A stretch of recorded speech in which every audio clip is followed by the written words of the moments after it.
Well, howdy, howdy, howdy. Finally, senior citizen here. Greetings, boys, girls, and all of our non-binary friends, and welcome to this, a brand new day. I have not only been outside, I went for an early morning, late morning, early afternoon walkies. And it was a pretty long walkies, about the 3.5, 4 mile one. Stopped off at Walmart, bought a can of chili and some cookies and some other things that I had to get. Well, I mean, had to. Yogurt, because high protein. Last time I still had my, well, higher protein than like nothing. But last time I had my blood checked, I'm still low iron and low protein. So I'm trying to eat stuff with protein in it, like yogurt. But 3.5, 4 mile walkies, and it's hot outside now. Luckily, it wasn't as hot when I went out, but it was hot. And I came back and I sat down and I started to watch videos, and I had a period of about an hour or so where I was falling asleep. Yay. I'm not quite sure why, but occasionally I'll just get hit with mega waves of sleepiness, and I can't lay down or my legs will cramp. So I've got to sit in my chair and try and not fall completely asleep, or my head's just going to hang, and even hurts to do that, and it's going to stress everything out in my neck. So it's been fun. Which is to say, it's been fun. I enjoy walking. One thing that does slightly irritate me about my shoes, and maybe it is a thing that I could change there's the regular lacing, and then there's the back of the shoe, and on the front, on the upper edges of the part that goes around the hole you put your shoe in, there are these other holes that aren't reinforced like their shoelace holes. That was a hard word to think of. And so I'm not quite sure if I'm supposed to put a lace through there, because they put holes in everything now because, hey, it saves, product. So that hole you put your foot into on the shoe is slightly big. And so what's holding my foot instead of around my ankle and then up front, it's just the front part of the shoe holding it on the front part of my foot with nothing on the back. And so what happens is my feet tend to slip unless I'm holding my toes against the bottom of the shoe so that I don't slip. And the problem with slipping, of course, is number one, friction of your foot against the sock, and you're going to get blisters from that. And number two, every time I push off and I slip, it pulls the sock back underneath my foot a bit against the orthotic devices, which are slightly catchy with a fabric. But when I walk forward, because it's just a regular step and not a push off and pull, it only pushes it forward not quite as much as it got pulled back. So I can end up having it get pulled really tight against my toes because of that. Or even worse is when it gets pulled back a bit but pushed forward too much, and it starts bunching up underneath my toes in the front. So that's also joyous. I'm complaining because I'm a human being. I still walk. I had fun. It was hot. I was sweaty, but I did what I had to do, and it was awesome. I enjoyed walking. It wasn't so awesome that I had to spray myself down with the anti-sun spray with sunscreen, but there you go. So I'm coated in oil, but that's the way life is. it does get absorbed into your skin, so yay. But still, it's better that than getting excessively baked. Now, one of the big problems is it still feels like I got punched up here in my neck where the nerves actually are that are causing all these issues with my nerve compression. And that's new. Ever since this started, a couple of years back now, but ever since this started, it's had a certain set of symptoms where if they occur, I can go, oh, I need to back up, because it's a constant game of walking up to the line but not knowing exactly where the line is. So I can accidentally walk over the line and then I end up like this, or the line can shift backwards while I'm standing there, and then I've overused my arm in a situation, well, up here, not my arm. God, that is so... I just touch it and I can feel the nerve just bzzz in here. Oh, God. I got so lost. I've had bad ADHD brain. I mean, I know I've been talking about this here. I had to be careful. Yeah, but it's been bad. It hasn't really been worse since yesterday, but there is that new symptom of feeling punched in the neck up here, when normally it feels like a butcher blade stabbed between my shoulder blade and my spine, which I still have. And on this side, if it's overused, it feels like 3 tines of like a gardening tool just stabbed into my back above my shoulder blade. That's where this side, the nerve irritation pops up. So that's fun. And it is. Life is life. I can still use my arm. I just have to not overuse it while this side's down. And while this side gets better, and once it is, I have to make sure I don't overstress it if this side goes down. Especially since this is the side that has the worst damage. This is the side that's worse off. And yet this is the side that after the first bout, this has been the side that's the worst. Thumbs up for that. But I do have some other things written down, like one thing, and it's dumb that I'm going to bring this up anyway, but I actually watch a VTuber, which is stupid, and I don't watch her all the time. Yeah, she's Rosie Bell Moo is the name of the channel. Her VTuber construct is a cowgirl, but you can take things into the weird department, and she only takes it in the I like the aesthetic, and then she stops there because she likes the aesthetic. So she went with a cowgirl thing. There's the horns, and she wears a collar with a cowbell and stuff like that. And it's a cartoon thing. But if you've ever seen her, I like her because she seems weirdly in that she's using a VTuber thing, so who knows what the hell she looks like, or even if the voice that she's using is real, but she sounds more authentic. She also sounds like she's got a carotid sinus problem, so while she's not totally blocked off, she's more nasally. And I don't know if that's a voice filter or if it's her. But she laughs, she loses it, she does silly stuff.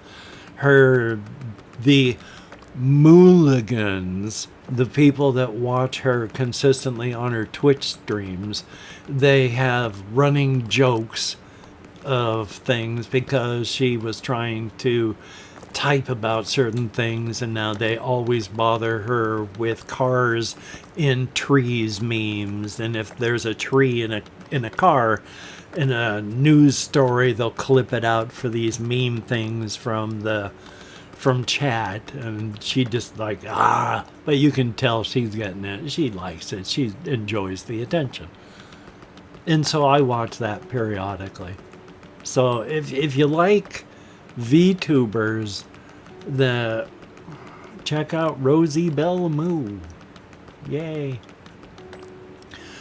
But the big thing I wanted to talk about looking up there that I have was the character of, well, characters really, of, in my cryptid setting, Nell and Dr. Mark O'Donnell, he's a denturist and a dental, now I can't remember the word, he's a dentist and denturist.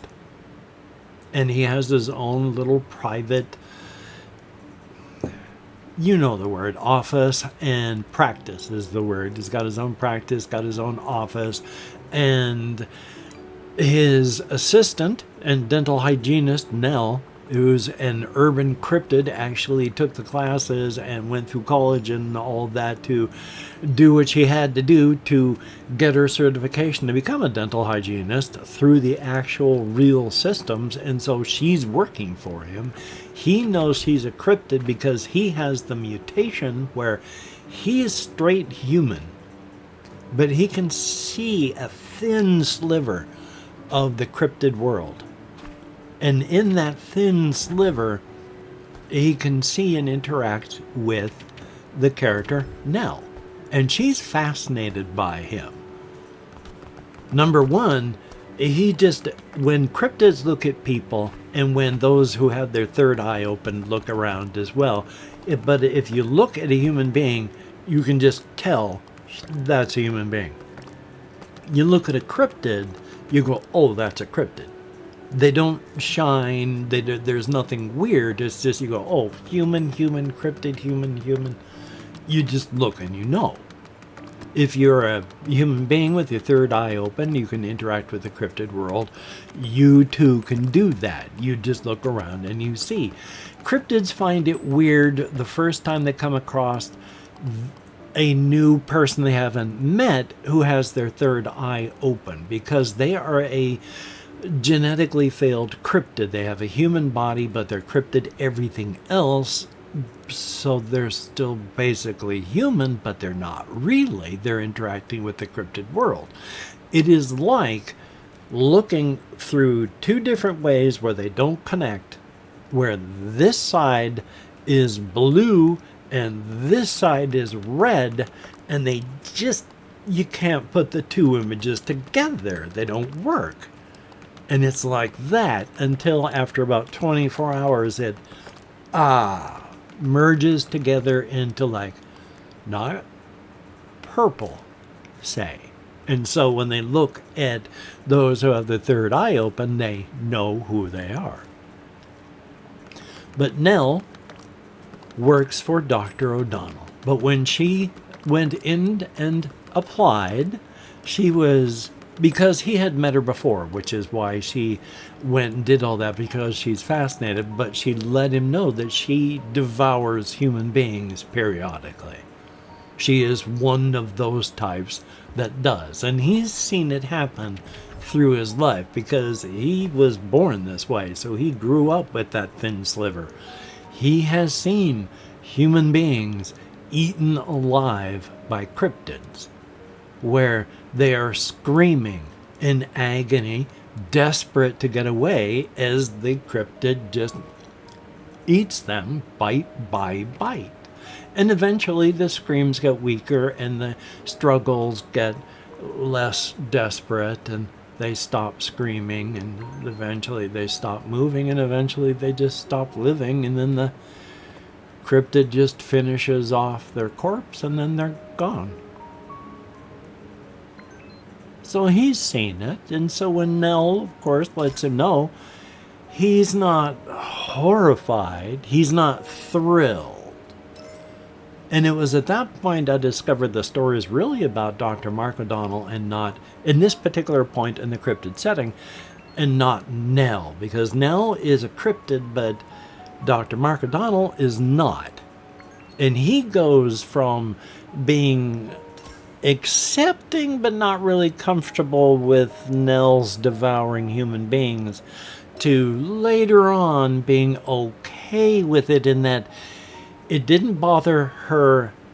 It didn't bother her. It didn't bother the practice when she was more in cryptid mode, because when you exude more cryptidness, it's hard for the people to keep their attention on you. So the more out of human look you are, and the more cryptid point you put up, they're not going to notice that as much. So Nell can raise up the cryptid part when she's at work, and people will ignore some of the more bizarre things that may be happening. Like if she's eaten someone and she's still, naked and covered in gore from her face to her feet. And she can work the front counter like that, and no one will notice a difference. So when she comes in like that periodically, coated in gore, and say dragging in a human leg by the ankle, torn off at the knee, the rest of the person inside of her bulging belly, because after you've eaten a human being, they're bigger on the inside than the outside, but they still look like they're about 8 months pregnant. That's a lot of meat inside of that stomach. And he got used to that. Just asking her at one point if she planned to eat him. But no, she's fascinated by him. She actually likes him for who he is as well.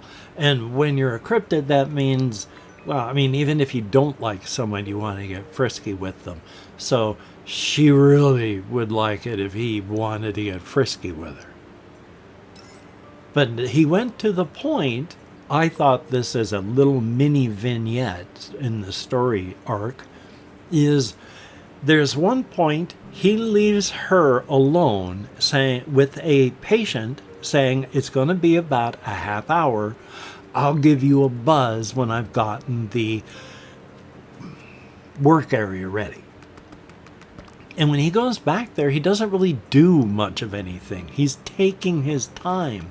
And when he finally does buzz her at about 40 minutes in, he just asks, did he taste as good as you thought he was going to? At which point she comes in, belly bulging, coated in gore, with a look on her face and just saying, "Doctor, did you set that man up so that I would eat him?" And he's just, "Well, you've been working with me for about 4 or 5 months, and my business has been doing better than ever. You've made everything more efficient here. I didn't know what to get you because you're one of those types. And I wanted it to be a surprise, and this was the only thing I could think of." So yeah, he went from horrified that she eats human beings to setting someone up so that Nell could eat him. And she does. Indeed, as stated. So he's human. But that thin sliver of the cryptid world. And as stated, she's a cryptid. You can't stop a cryptid from getting frisky. Cryptids be fucking. Her view is she's just told him, anytime we're in the office, you don't even have to ask. Just bend me over, flip up my skirt, and go. But she's a cryptid. He is not yet at that point. My subconscious has been working with this, and one of the thoughts that popped up was, he finally does. And it's after she's eaten someone, and it's coated in gore. And he's just standing next to her and breathing it in, entranced and allured. And of course, call to action if you're still watching. And if you are, thumbs up and thank you. If you could like, comment, share, and subscribe, that would be very, very cool. Thumbs up and thank you. Each and every one of my Patreon patrons, you are beautiful and awesome people. Thumbs up and thank you. You help me out very, very much, and I am very appreciative of that. Thumbs up and thank you so very, very much. For everybody that leaves me a comment, you too are beautiful and awesome in your own way. I read every comment that YouTube shows me. I thumbs up every comment, and if I can't, because occasionally YouTube does that, I give it a heart, which the half heart for right now, but I give it a heart, so thumbs up on that. I would answer more, but holy smokes. And with that feeling punched up here, I'm getting worried. That might be the sign that I need to talk to the surgeon now. So, yay. But, thumbs up and thank you. Now, where was I in that? Why did I even bring that up? I know I was talking about commenters. Yeah, but thumbs up and thank you for that. And then I'll keep going onward. Which is to say, I also play an internet game of calling out a secret word and listening to hear if anyone's going to type it back into the comments for, one, blatant engagement farming so that the YouTube algorithm thinks that some people still watch the videos, and number two, it is nice to be heard, and I do appreciate that, which is one of the reasons that I like to answer comments, and it bugs me that I can't, because that lets you know that you have been heard.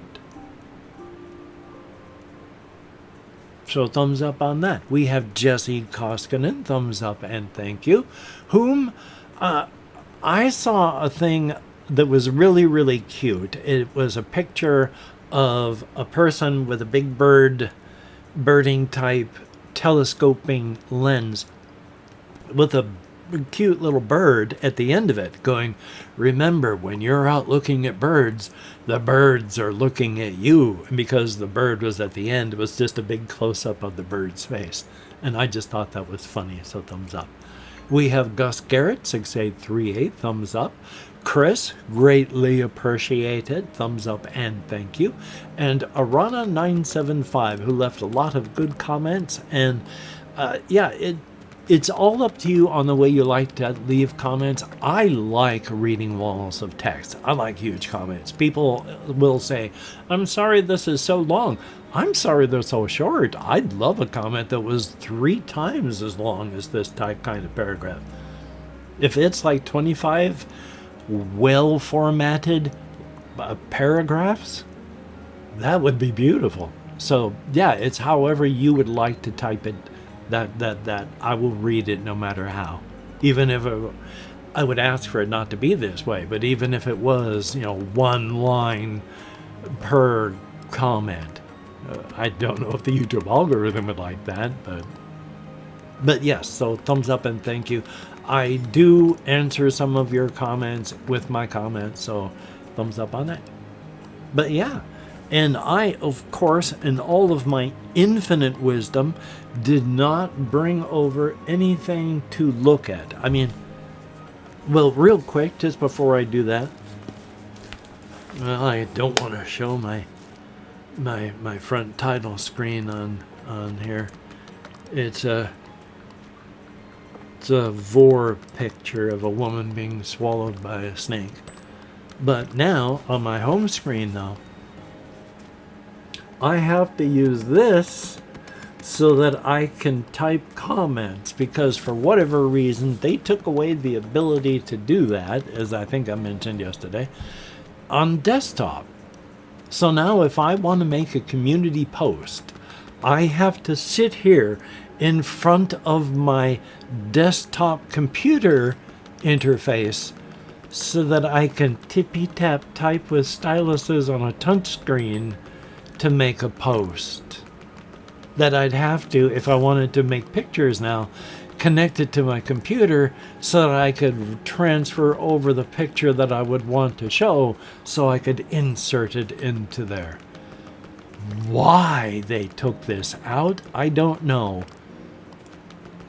But it's ridiculous. that I have to keep that thing up and waiting just in case that I want to make a post. But thumbs up. Anyway, though, because I haven't been intelligent, if you could type Roguewood into the comments to show that you are reading the thing, and I'm an idiot. For those two reasons. Number one, blatant engagement farming, and number two, just to know that I've been heard by the comment being echoed back to me. Thumbs up and thank you if you play, and if you don't have to. I do not require anyone to. I couldn't force you to even if I could, and consent is important. If you do play, thumbs up, thank you, greatly appreciated. Roguewood. It's quick, it's fast, it's pretty silly. I play it. It's goofy. It costs money from the game crafter, of course, but there you go. I am going to take care of myself as best I can by not using this arm, by using my controller as best as I can, by watching videos. I'm going to go on another walkies later tonight. That'll be good. And hopefully you can do the things that you would like to get done. And if not, please do not beat yourself up. You deserve better. So, until we meet again, you take care. Have a great day today. I will see you on the flip side. And that is indeed a very, very good thing. But now that I've done that with my hands, I've got to undo that because it's the only way for me to reach down and be able to click up here, and so I can click over here and stop recording. You take care.